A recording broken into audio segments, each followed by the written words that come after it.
wabarakatuh. Waalaikumsalam warahmatullahi wabarakatuh. Bagaimana kabarnya hari ini anak-anak? Alhamdulillah luar biasa. Allahu Akbar. Yes. Semangat sekali ya untuk mengikuti pembelajaran Ibu pada sore hari ini. Nah, sebelum berdoa, coba kursi dan mejanya dirapikan dulu, diluruskan. Kemudian kalau ada sampah-sampah di bawah meja silakan diambil, ditaruh di laci dulu ya. Nanti saat penutupan baru kalian bisa dibuang ya. Nah, sudah anak? Sudah. Baik, ketua kelas silahkan untuk memimpin doa. Ayo Amanda. Ya Bu, baik sebelum memulai kegiatan pembelajaran hari ini, apa baiknya jika kita berdoa terlebih dahulu. Berdoa dimulai. Berdoa selesai. Amin. Baik, di sini Ibu akan melakukan presensi terlebih dahulu ya. Iya, Bu. Acil Cynthia, Ananda Astri, Hadir. Ira, Yesi, Alhamdulillah ternyata hadir semua ya hari ini. Sebelum memasuki materi, Ibu di sini ada asesmen diagnostik non kognitif, di mana Ibu ingin mengetahui kesiapan kalian pada pembelajaran Ibu pada sore hari ini. Silakan di-scan ya, dikerjakan selama 1 menit. Waduh, Bu. Cepet banget loh. Iya. Gampang banget. Sudah Nana? Sudah. Pada minggu lalu kan Ibu udah meminta kalian untuk belajar karena hari ini Ibu akan mengadakan pretest. Nah, jadi hari ini pasti sudah siap ya untuk melakukan pretest. Siap. Harus siap dong, kan Ibu sudah meminta untuk belajar ya. Kemarin. Nah, baik, silahkan untuk scan kode QR-nya. Ibu beri waktu selama 3 menit. Ibu, kalau kalian belajar itu pasti bisa. Baik. Susah nih, Bu, soalnya. Belum belajar ini ya. Mana bisa di luar negeri, Bu. Apakah sudah selesai anak-anak? Sudah. Nah, baik. Minggu lalu ada yang tahu, ada yang masih ingat minggu lalu itu kita belajar tentang apa? Saya masih ingat Ya, Ananda, ayo silakan. Jadi minggu lalu itu kita membahas mengenai organ reproduksi Bu, di mana organ reproduksi pada pria dan wanita itu berbeda. Kalau pria organ reproduksinya itu ada penis, scrotum, testis, epididymis, vas efferens. Kemudian kalau ininya wanita ada vagina, cervix, uterus, endometrium, ovidum, ovarium. Ya, apakah ada yang ingin menambahkan jawaban dari Ananda? Saya Ya, silakan kalian. Selain yang dikatakan sama Ananda tadi, kemarin juga belajar mengenai penyakit pada sistem kelamin, kayak ada AIDS, terus ada chlamydia, ada sifilis, kayak gitu-gitu. Dikatakan Valen dan juga Ananda itu benar ya. Pada minggu kemarin itu kita sudah mempelajari mengenai organ reproduksi baik wanita dan juga pria. Serta kita juga mempelajari apa saja sih penyakit yang dapat menyebabkan organ reproduksi itu atau menyerang organ reproduksi.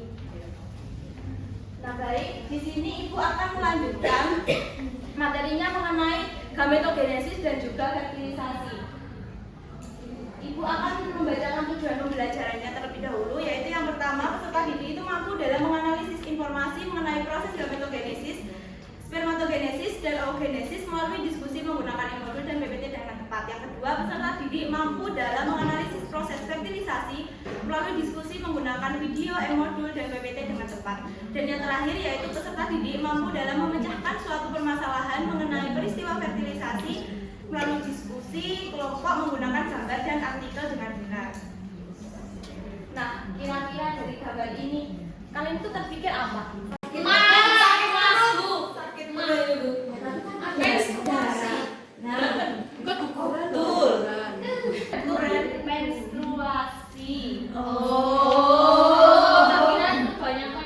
Di sini kan dominannya kan perempuan. Nah, kalian apakah sudah mengalami menstruasi?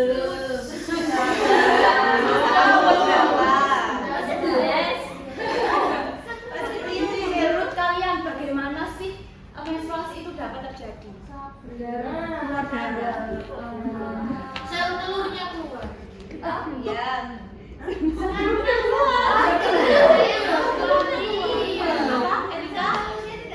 Peluru. Jadi kemudian Fungsi ada lagi. fungsi wanitanya berfungsi dengan baik. Ya, benar yang dikatakan oleh Erika dan juga Ajeng, di mana menstruasi itu terjadi ketika sel telur ini tidak dibuahi oleh sel sperma, sehingga mengakibatkan lapisan endometrium ini akan meluruh, bukan sel telurnya yang meluruh, tapi lapisan endometrium atau dinding rahimnya yang meluruh.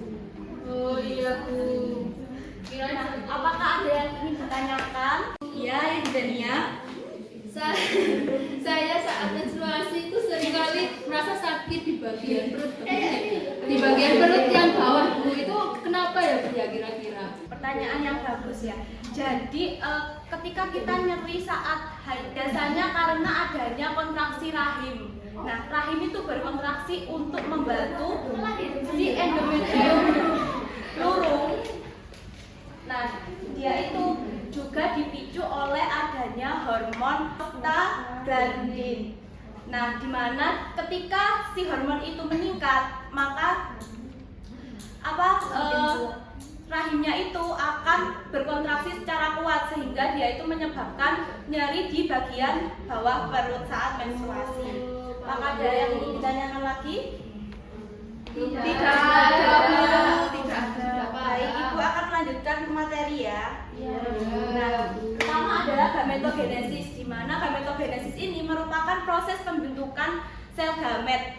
Nah, itu ada dua, spermatogenesis itu yang terjadi pada pria dan juga oogenesis yang terjadi pada wanita. Nah, selanjutnya ada spermatogenesis, di mana spermatogenesis ini merupakan proses pembentukan sel sperma yang terjadi di testis, tepatnya pada tubulus seminiferus. Nah, kan spermatogenesis itu kan merupakan proses, jadi ada tahapannya.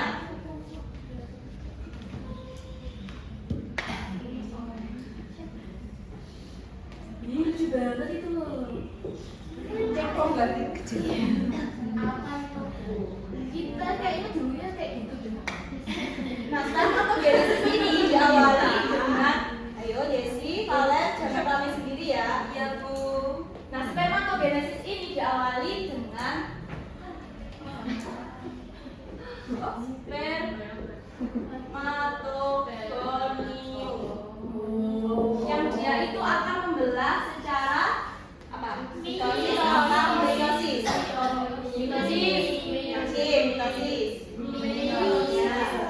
Mitosis. Oh, bener. Dan juga dia akan menjadi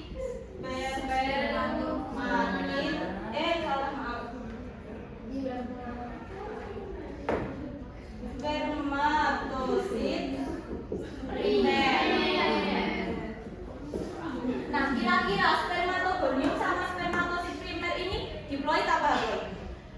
Diploid. Ya, betul. I2N.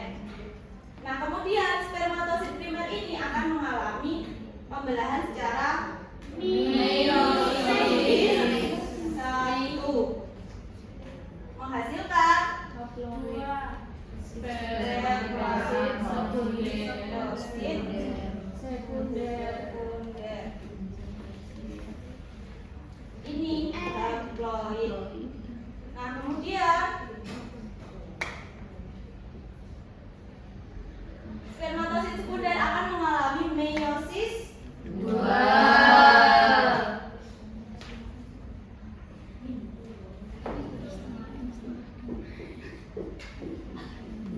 Di mana dia akan menghasilkan spermatid.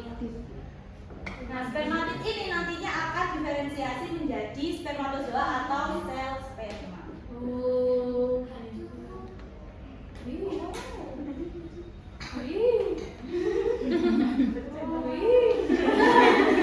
Soalnya manual ya. Nah, ini Itu kok ekornya dua.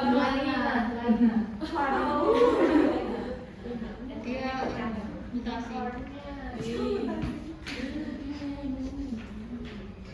apakah ada yang ingin ditanyakan terlebih dahulu sebelum Ibu melanjutkan ke oogenesis? Perhatikan ya, oogenesis ini adalah pembentukan sel telur yang terjadi pada ovarium. Nah, dia itu juga mengalami tahapan-tahapan. Yang pertama,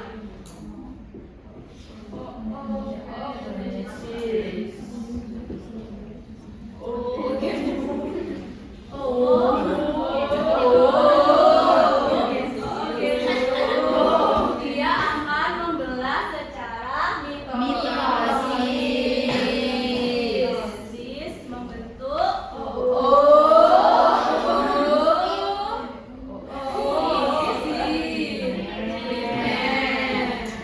nah ini diploid apa ploid? Diploid. Nah kemudian oosit primer ini akan membelah secara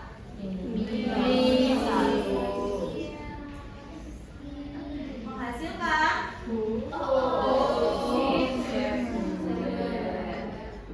selain menghasilkan oosit sekunder menghasilkan apa?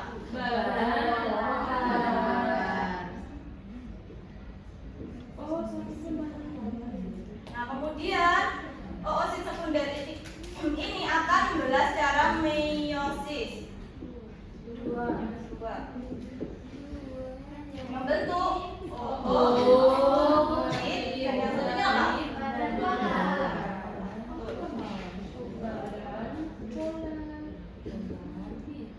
Badan polar ini juga mengalami meiosis 2. Ini tetap badan polar.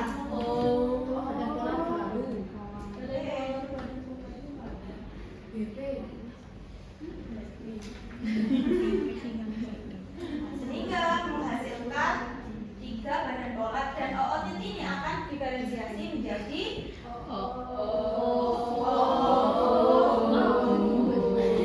oosit sekunder ini haploid.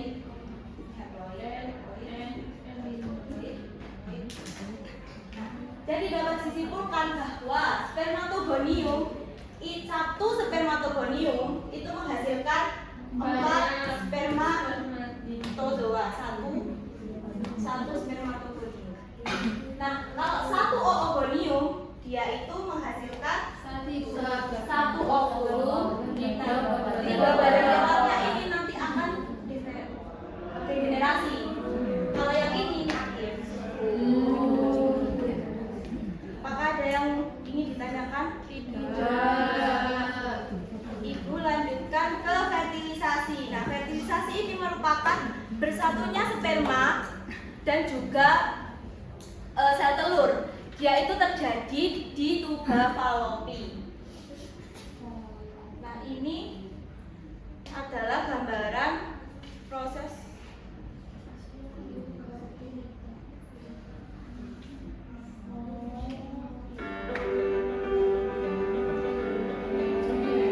jadi sebelum sperma dapat menembus ke sel telur, dia itu melewati 3 bagian atau 3 lapisan. Yang pertama ada corona radiata, yang kedua ada zona pellucida, dan yang ketiga ada membran plasma. Jadi ketika sel sperma ini dapat masuk ke dalam membran plasma, dia itu akan menutup. Jadi hanya satu sperma yang dapat masuk dan membuahi sel telur itu.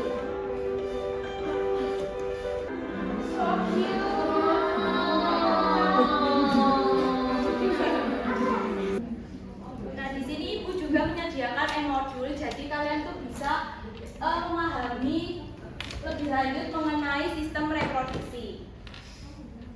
Bisa kalian scan ya. Ibu juga sudah mengirimkan linknya di WhatsApp group. Iya, Bu. Dibaca ya. Iya. Nah, coba perhatikan gambar ini. Nah, kalian kalau lihat ini tuh terpikirkan apa? Kayaknya susah itu loh buat bergerak. Iya. Nah, ini namanya apa? Gambar apa? Kebaya. Iya.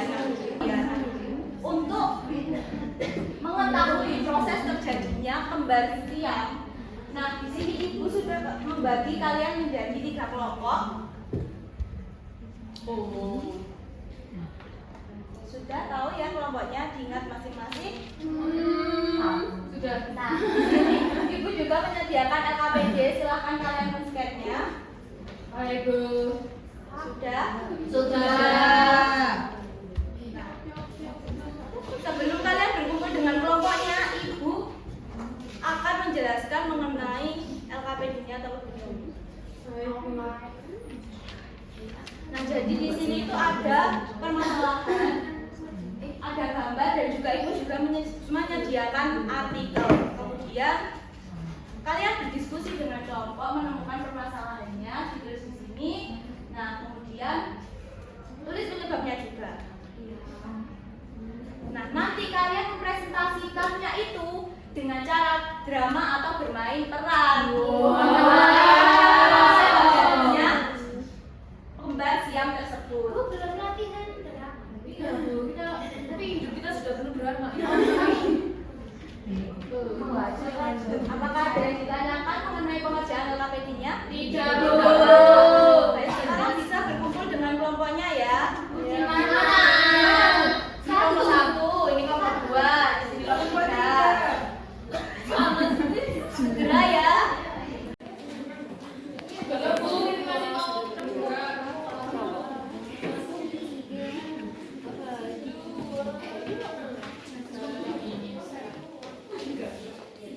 Ini kelompok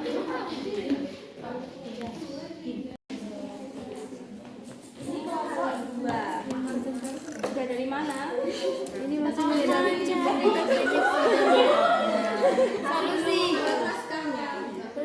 Masih mau menulis.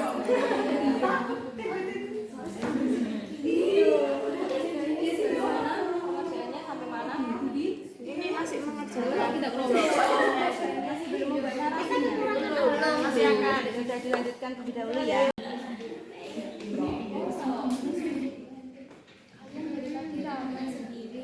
Tidak diskusi. Ini loh, Bu, saya kan sudah berdiskusi di sini ya, Bu. Tapi saya dibully. Siapa yang bully? Apakah sudah selesai anak-anak? Belum Bu. Kasih waktu tambahan selama 2 menit ya. Iya Bu. Tidak bisa ya. 2 menit. Apakah sudah selesai anak?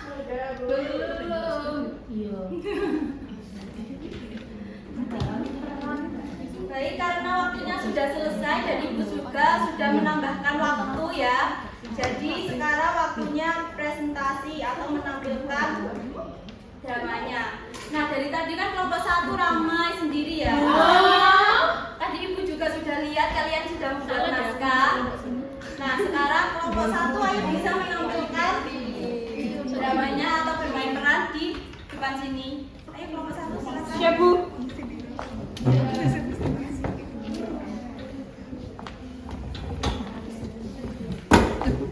Kamu jadi apa, Valen? Kira? Tidak.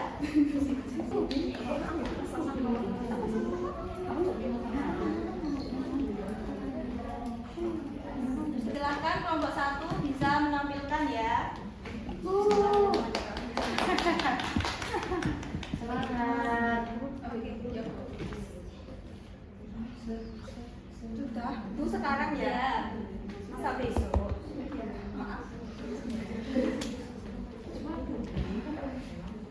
Selamat datang di dunia keajaiban kehidupan. Di sini kita akan menyaksikan perjalanan luar biasa dari individu yang lahir menjadi satu.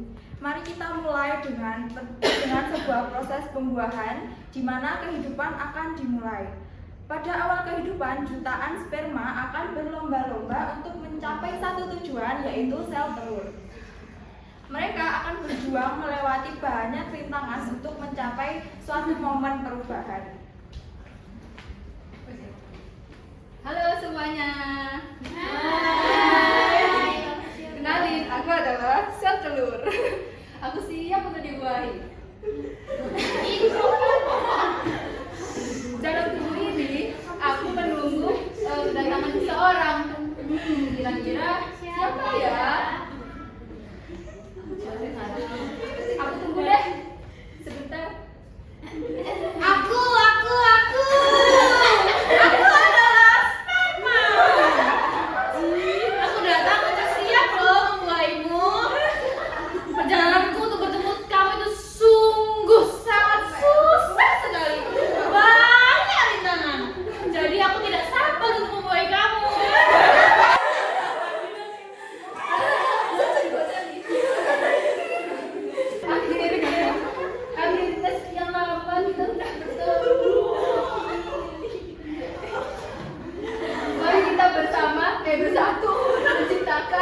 makhluk yang baru.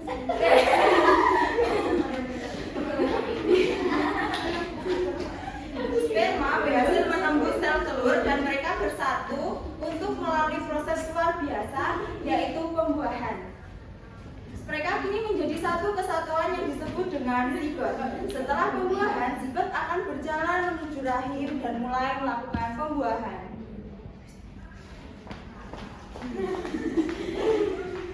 Wow, kita sudah menjadi individu yang Tapi kok kita tidak bisa membelah ya? Ada yang aneh.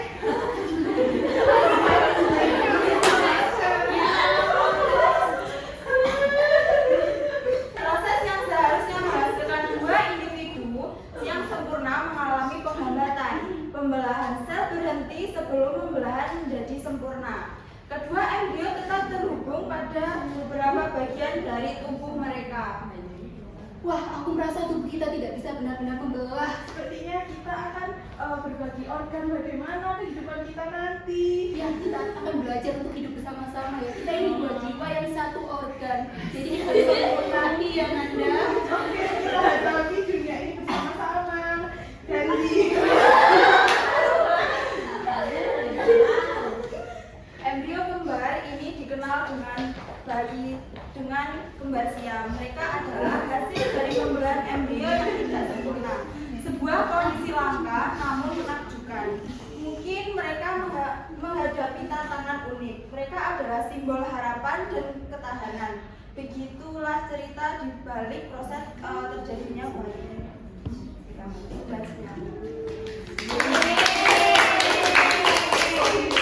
karena kelompok 1 sudah tampil ya. Sekarang kelompok 2 dan kelompok 3 bisa menanggapi, memberi tanggapan, memberi saran, bertanya juga boleh. Mulai dari kelompok 2 terlebih dahulu, ayo. Membantu jadi bertanya, mengapa proses pembelahan embrio yang terlambat menyebabkan kembar siam dan apakah ada faktor yang dapat mempengaruhi proses tersebut? Ada yang dipahami atau masih bersalah? Bisa, Bu. Kita langsung menjawab ya, sudah berdiskusi sangat singkat. Izin menjawab. Kembar siam itu terjadi ketika embrio yang seharusnya terpisah menjadi dua individu itu tidak berhasil melakukannya secara sempurna. Tadi sudah dipraktekkan ya, dia masih bergandengan gitu ya. Nah, ketika pembelahan ini terjadi setelah hari ke-13, embrio dapat berhenti membelah sebelum terpisah sepenuhnya. Sehingga dua janin tetap terhubung satu sama lain. Nah, faktor yang dapat memicu seperti penggunaan obat penyubur yang digunakan untuk meningkatkan adanya kesuburan dapat menyebabkan ovarium menghasilkan lebih dari satu sel telur. Namun, digunakan tidak sesuai dengan resep dokter. Selain itu, kondisi kesehatan ibu dapat mempengaruhi juga. Ketika ibu mengalami gangguan hormonal, maka akan mempengaruhi juga perkembangan embrio dan proses pembelahannya. Seperti itu. Dari kelompok 3, silakan. Kelompok 3 mau bertanya, apakah terdapat dampak atau resiko jangka panjang bila kedua individu itu dilakukan pemisahan dengan operasi? Baik, terima kasih izin menjawab. Mungkin ada, jadi bayi akan mengalami masalah kesehatan terkait dengan organ yang telah dibagi seperti gangguan fungsi organ atau masalah pernafasan. Adanya trauma secara operasi dan tantangan dalam menyesuaikan diri dengan tubuh yang baru sehingga menyebabkan masalah psikologi seperti kecemasan atau depresi. Terima kasih. Karena kelompok 2 dan kelompok 3 sudah memberi tanggapan, beri tepuk tangan kepada kelompok 1 yang mengenai proses terjadinya bayi kembar siam. Nah, kelompok 1 dipersilakan untuk duduk. Terima kasih. Nah, kelompok lainnya yang masih belum tampil di sini, Ibu ada tugas tambahan, yaitu kalian membuat video seperti kelompok 1. Jadi kalian itu bermain peran, di videonya itu bermain peran mengenai proses terjadinya bayi kembar siam nanti. Dan deadline-nya itu hari Kamis depan. Iya. Nah, jadi kegagalan dalam pembelahan itu dapat menyebabkan dampak yang sangat fatal. Salah satunya tadi ada bayi kembar identik. Nah, di mana bayi kembar identik ini? Dia itu terjadi ketika janin kembar monozigot atau satu sel telur dibuahi oleh satu sel sperma. Nah, dia ini mengalami pembelahan secara terlambat. Nah, umumnya itu kan setelah proses pembuahan itu sel telur itu akan membelah menjadi 2 embrio dengan waktu itu 8 sampai 12 hari. Nah, kalau yang kembar siam tadi itu bisa lebih dari itu, jadi 13 sampai 15 hari. Nah, oleh karena itu dia itu pembelahannya itu tidak terjadi secara sempurna. Jadi satu organ itu terdapat 2 janin, jadi tidak dapat membelah secara sempurna, jadi nggak bisa sendiri-sendiri, jadi gandeng gitu menyatu. Nah, kembar siam ini bisa dipisahkan dengan cara operasi, tapi juga ada banyak resikonya seperti kematian. Kemudian kalau sudah pasca operasi itu biasanya organ-organnya itu tidak berfungsi dengan sempurna. Kemudian pasca operasi itu juga kadang 2 minggu atau 3 minggu itu untuk dia itu bertahan hidup. Namun ada dokter yang dia itu bisa berhasil mengoperasi bayi kembar siam, di mana bayi kembar siam ini dia itu kepalanya yang menempel. Bukan hanya kepalanya saja, bisa dadanya, bisa pantat, bisa satu tubuh tapi 2 kepala dan lain-lain sebagainya. Nah, ini dokter ini itu sudah melakukan operasi pada tahun 1987, di mana dia itu berhasil untuk menyelamatkan Yuliana dan Yuliani. Ini lagi bulan Juli. Sehingga dia itu dapat hidup seperti manusia yang lainnya. Dan prosesnya itu selama 10 jam operasinya itu. 40 dokter. Nah, ini dokternya itu namanya Prof. Dr. Sanjoyo. Nah, sekarang itu kabarnya itu si Yuliana dan Yulian ini udah menjadi dokter dan calon dokter. Oh, ini dokter apa? Iya, dokternya. Nah, karena penguatan pemateri dan juga pemaparan materi dari ibu telah selesai, di sini ibu meminta salah satu siswa untuk menyimpulkan dari pembelajaran kita kali ini. Nah, siapa yang ingin menyimpulkan? Tidak ada yang ingin menyimpulkan. Ya, silahkan Ira. Ini adalah kita telah mempelajari bagaimana proses terbentuknya gamet pada manusia, yaitu spermatogenesis pada pria yang menghasilkan sperma dan oogenesis pada wanita yang bisa menghasilkan ovum. Selain itu, kita juga telah belajar mengenai proses pembentukan janin melalui proses fertilisasi yang terjadi di tuba Fallopi atau ovida. Jadi benar ya yang disampaikan oleh Ira. Nah, selain yang disampaikan oleh Ira, kita itu juga harus merawat dan juga menjaga tubuh kita. Karena ini tuh merupakan tanggung jawab kita untuk menjaga diri sendiri dan masa depan kita. Nah, sekarang ini kan banyak sekali ya wanita-wanita itu yang merokok, nge-vape kayak gitu ya, karena dia itu ingin terlihat keren, ingin mengikuti tren gitu ya. Dia itu tidak tahu dampaknya. Pada saat remaja itu mungkin dia menyepelekan, tapi itu akan berdampak pada saat dia itu mengalami kehamilan. Dia itu bisa berdampak pada bayinya. Ketika si wanita itu sering merokok atau sering nge-vape gitu ya. Nah, itu bayinya itu akan lahir dengan cacat fisik atau gangguan pertumbuhan. Nah, yang paling fatal itu dapat mengalami kemandulan. Jadi karena rusaknya reproduksi, organ reproduksinya itu. Iya, jadi oleh karena itu kita itu harus hidup sehat, menerapkan hidup sehat, pola hidup sehat dengan mengkonsumsi makanan bergizi, dengan mengkonsumsi buah-buahan, terus dengan berolahraga secara rutin atau secara teratur. Kemudian kita juga dapat menghindari paparan zat-zat berbahaya seperti merokok tadi. Nah, apakah ada yang ingin ditanyakan terlebih dahulu? Baik, sekarang Ibu. Selanjutnya ada post test. Nah, kalian bisa men-scan kode QR-nya untuk mengetahui apakah kalian itu sudah paham mengenai materi yang Ibu sampaikan diberi waktu selama 3 menit. Sudah selesai? Sudah. Nah, selanjutnya ada kalian bisa men-scan ini ya, kode QR untuk refleksi.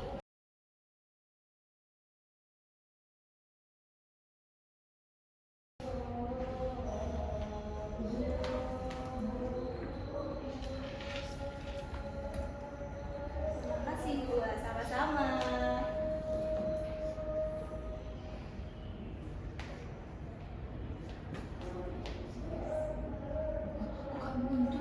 Iya, besok ya kapan-kapan lagi ya kelompoknya mau drama, nanti ibu acak lagi kelompoknya biar semua itu udah tetap untuk bermain peran.